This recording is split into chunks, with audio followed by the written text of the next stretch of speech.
அரவிந்தாக்ஸ் நேயர்களுக்கு அன்பான வணக்கங்கள். மூணாவது ப்ரோமோ ரிலீஸ் ஆயிருக்கு. ஸோ மூணாவது ப்ரோமோவில் சச்சனா அவர்களுடைய எலிமினேஷனை தான் காட்டுறாங்க. அதை பற்றி பேசுறதுக்கு முன்னாடி இப்போ என்னெல்லாம் நடந்துச்சு அப்படிங்கிறத பற்றி பேசணும். பிக் பாஸ் வந்து ஒரு விஷயத்தை கொடுக்குறாரு.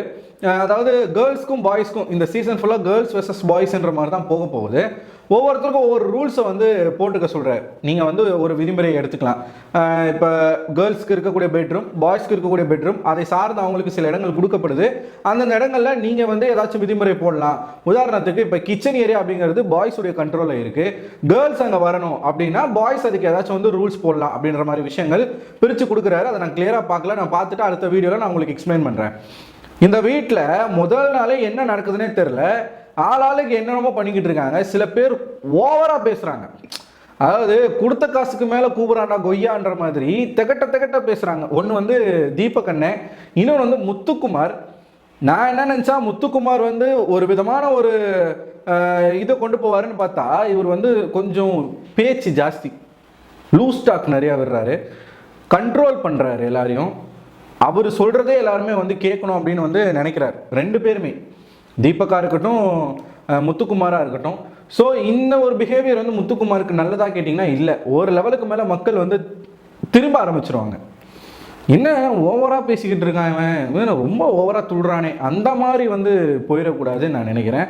ஸோ முத்துக்குமார் கொஞ்சம் கண்ட்ரோல் பண்ணும். எல்லாமே தெரிஞ்ச மாதிரி ரவீந்தரே கொஞ்சம் அடக்கி தான் வாசிக்கிறாப்புல. இன்னும் அவர் வந்து அவருடைய ரியல் கேரக்டர் காட்டல. ஆனால் முத்துக்குமார் அப்படி பண்ணுறாரான்னு கேட்டிங்கன்னா இல்லைங்க.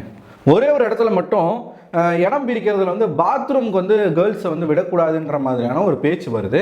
அப்போ நம்ம பாரதி கண்ணம்மா ஹீரோ அருண் இருக்காருல்ல, அவர் வந்து கேர்ள்ஸ்க்குனா சும்மா இருப்பாரா? அவர் வந்து என்ன சொன்னார்னா, கேர்ள்ஸ்க்கு இந்த ரெஸ்ட் ரூம் விஷயத்தில் ரெஸ்ட்ரிக்ஷன் பண்ணுறதுலாம் தப்புங்க, அது என்னால் ஒத்துக்க முடியாது, இன்னைக்கு வேணாமே, இன்னைக்கு தானே முதல் நாள் அப்படின்னு வந்து அவர் சொல்ல, முத்துக்குமார் அந்த இடத்துல வந்து ஒரு பஞ்ச பேசுகிறன்ற பேரில் நான் தினைக்கும் சம்பளம் வாங்குறேன், நான் இன்றைக்கும் சம்பளம் வாங்குறேன், இன்றைக்கி என்னுடைய வேலையை செய்வேன் அப்படின்ற மாதிரி பேசுகிறார். ஸோ இந்த சீசனில் வந்து எல்லாருமே கிளியராக பிக் பாஸ்னா என்ன, இங்கே எப்படி இருக்கணும், என்ன பண்ணணும், ஸ்ட்ராட்டஜி எப்படி பயன்படுத்தணும் அப்படின்றத எல்லாமே கிளியராக எப்படிலாம் நடக்கணும் வரைக்கும் அவங்க ப்ரிப்பேர் ஆகிட்டு வந்திருக்காங்க. எல்லாருமே ஹோம்ஒர்க் பண்ணியிருக்கிறாங்க. நல்லாவே தெரியுது. ஜாக்லின் எதுக்கு போய் அழுகுறாங்கன்னே தெரில, சும்மா அழுகுறாங்க. ஒருவேளை எல்லா கேமராவும் தன்னை ஃபோக்கஸ் பண்ணணுன்றதுக்காக அவங்க அந்த மாதிரி பண்ணுறாங்களா என்னன்னு எனக்கு தெரில.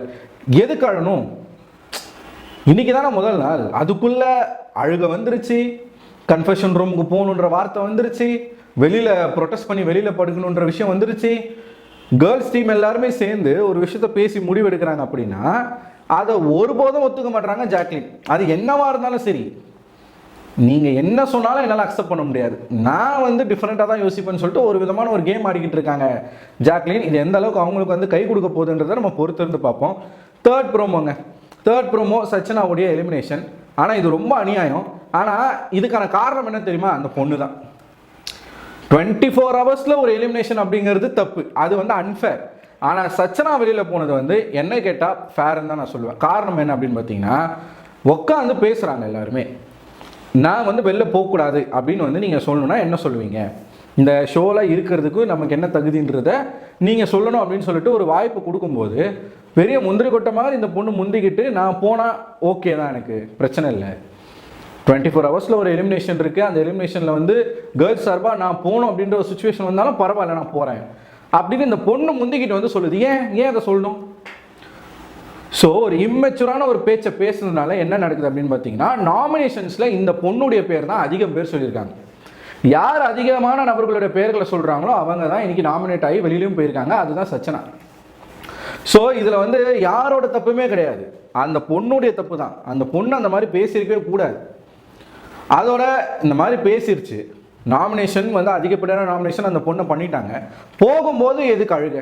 நீ தானம்மா கேட்ட, ஒரே நாளில் நான் போகணுன்னா கூட எனக்கு பிரச்சனை இல்லை, நான் போயிடுவேன் அப்படின்ட்டு. இதுதாங்க எனக்கு புரியல. இவங்களே குண்டையும் வைக்கிறாங்க, இவங்களே அந்த குண்டையும் எடுக்கிறாங்க. ரவீந்தர் அவர்கள் அவர் வந்து அவருக்காக ஒரு ரூல் போட்டாங்க பாருங்க, பிரமாதமான ரூல். அதாவது இந்த பாய்ஸ் டீம் எல்லாருமே சேர்ந்து ரவீந்தரை சுமந்துக்கிட்டு போயிட்டு இருக்காங்க.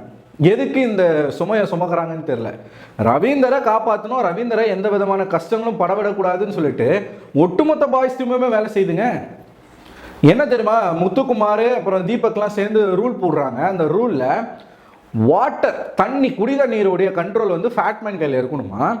அப்படி கேர்ள்ஸ் யாராச்சும் வந்து தண்ணி வேணும் அப்படின்னா அது ஃபேட்மேனுடைய அனுமதி வாங்கி தான், அவர் தான் வந்து இன்சார்ஜ் தண்ணிக்கு. ஃபேட்மேனுடைய அனுமதி வாங்கணுமா, அந்த அனுமதியாக வந்து இப்போ ஃபேட்மேன் வந்து நீங்கள் தண்ணி எடுத்துக்கோங்க அப்படின்னு அனுமதி கொடுக்குறாரு அப்படின்னா அதுக்கு ஃபேவராக கேர்ள்ஸ் என்ன செய்யணும் தெரியுமா? ஃபேட்மேன் விருப்பப்பட்ட இடங்கள்ல, அதாவது கேர்ள்ஸ் கண்ட்ரோலில் இருக்கக்கூடிய ஏரியாவில் ஃபேட்மேன் எங்கே உக்காரணும் அப்படின்னாலும் அதை வந்து கேர்ள்ஸ் வந்து அனுமதிக்கணும். இது ஒரு ரூலா?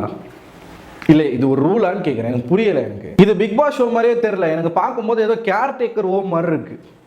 ஸோ அந்த மாதிரியான விஷயங்கள்லாம் அந்த வீட்டுக்குள்ளே பண்ணிகிட்டு இருக்காங்க. நீங்கள் என்ன நினைக்கிறீங்க? ஒரு பக்கம் ஃபேட்மேனுக்கு ஃபேவராக ஆண்கள் வந்து நடந்து கொள்வது, அவருக்கு கொஞ்சம் தூரம் நடந்து வந்தால் கூட மூச்சு வாங்குது. சாப்பாடு எடுத்துகிட்டு டைனிங் டேபிளுக்கு நடந்து வராரு, கிச்சன்லேருந்து டைனிங் டேபிளுக்கு நடந்து வராரு, அவ்வளோ மூச்சு வாங்குது. ஸோ அவரால் முடியல, சீரியஸாகவே அவரால் முடியல. எத்தனை தூரம் அவர் வந்து இந்த வீட்டில் போகிறாருன்றது எனக்கு தெரில. நீங்கள் என்ன நினைக்கிறீங்க? ஒரு பக்கம் சச்சனா அவர்களுடைய எலிமினேஷனுக்கு காரணம் சச்சனா அவர்கள் தான். அது நீங்கள் ஃபேர்னு நினைக்கிறீங்களா, அன்ஃபேர்னு நினைக்கிறீங்களா? என்னை பொறுத்த வரைக்கும் இன்னைக்கு நடந்த எலிமினேஷன் வந்து அன்ஃபேர். ஆனால் சச்சனா அதில் போனது வந்து எனக்கு பெருசாக வந்து எந்த விதமான கருத்தும் இல்லை. ஏன்னா அந்த பொண்ணாக கேட்டுட்டு போகுது. ஒரு பக்கம் ஃபேட்மேனுக்கு அங்கே கொடுக்கக்கூடிய அந்த ப்ரையாரிட்டி, இன்னொரு பக்கம் பாய்ஸ் வெர்சஸ் கேர்ள்ஸ் அப்படின்னு சொல்லிட்டு ஒரு பிரச்சனையை இப்போ தான் வந்து பிக் பாஸ் வந்து கொளுத்தி போட்டிருக்கிறாரு. இது எந்த அளவுக்கு வெடிக்க போகுது அப்படின்றத நம்ம பொறுத்திருந்து பார்க்கணும். உங்களோட கருத்துக்களை நிச்சயமாக கமெண்ட் பாக்ஸில் போஸ்ட் பண்ணிடுங்க. நம்மளோட சேனலில் தொடர்ச்சியாக பிக் பாஸ் அப்டேட் வந்துகிட்டே இருக்கும். அதெல்லாம் பார்க்கணுன்னா நம்ம சேனலை சப்ஸ்கிரைப் பண்ணிக்கோங்க. அடுத்த ஒரு பிபி அப்டேட்டில் உங்களை வந்து சந்திக்கிறேன். அதுவரை உங்களிடம் விடைபெறுவது நான் அரவிந்தன்.